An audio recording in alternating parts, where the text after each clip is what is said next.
Hi there, I'm Gabrielle, and for this assignment, my hypothesis is that exercise reduces anxiety-like behavior by increasing BDNF in the brain, specifically in the hippocampus, which then enhances synaptic plasticity in hippocampal amygdala circuits, which are involved in fear, learning, and stress regulation.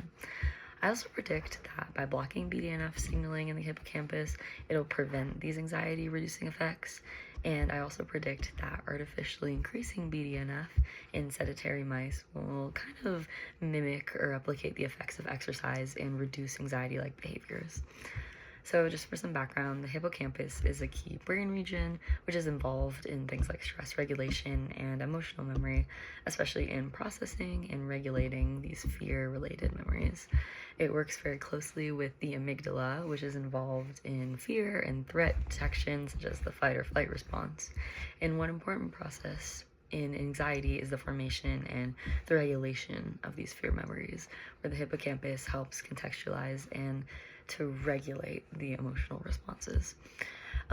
As we've learned in class, exercise has been shown to increase BDNF in the hippocampus, and BDNF is important for synaptic plasticity, learning, memory, different functions of the brain like that. However, what's still kind of unclear is whether the hippocampal BDNF is actually necessary for the anxiety reducing effects of exercise, and whether the increase alone is enough to produce these effects. So, this research is important because understanding the exact brain mechanisms behind exercise and anxiety reduction can help improve treatment for anxiety disorders. If the hippocampus BDNF is a key mechanism, it could lead to cool new treatments that target the pathway directly for individuals who specifically can't engage in physical exercise. So, for my experiment, I would use mice because mice are super cute and also helpful for experiments like this. And I would divide them into 4 groups. The first group would be a control group without exercise, of course. The second group would have a voluntary access to a running wheel. The third group would exercise but also receive a BDNF blocker in the hippocampus. And my fourth group wouldn't exercise but would receive the BDNF blocker as well. And in addition to all of this, I would include a separate manipulation where the sedentary mice would receive increased BDNF, for example, through a viral vector or a similar method like that, to test whether the BDNF alone can mimic the exercise effects. All other conditions, such as cage, feeding schedule, the actual wheel itself, would be the same. And the experiment would last about I'd say 5 weeks.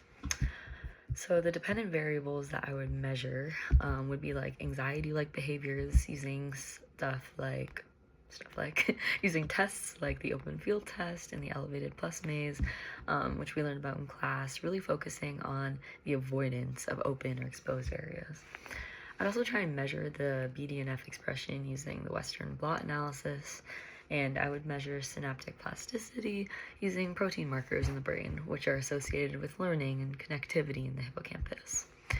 For my predictions, I predict that exercise will reduce anxiety-like behaviors and increase hippocampal BDNF and synaptic plasticity markers. I also think that by blocking BDNF in the hippocampus, it will prevent these effects, even in the exercising mice. To contrast this, increasing BDNF in the sedentary mice should potentially reduce anxiety-like behavior and increase the plasticity markers as well, which should mimic the effects of this exercise. And the implications of this experiment is that if my predictions are supported, it would suggest that hippocampal BDNF is a really important key mechanism linking exercise and reduced anxiety. This would improve our understanding of how exercise affects the brain and could lead to really cool new treatments for anxiety disorders that target BDNF-related pathways, especially for individuals who can't engage in physical exercise because of things like old age or even pre-existing health conditions. And so that was my experiment. Thank you for listening. Have a great rest of your day.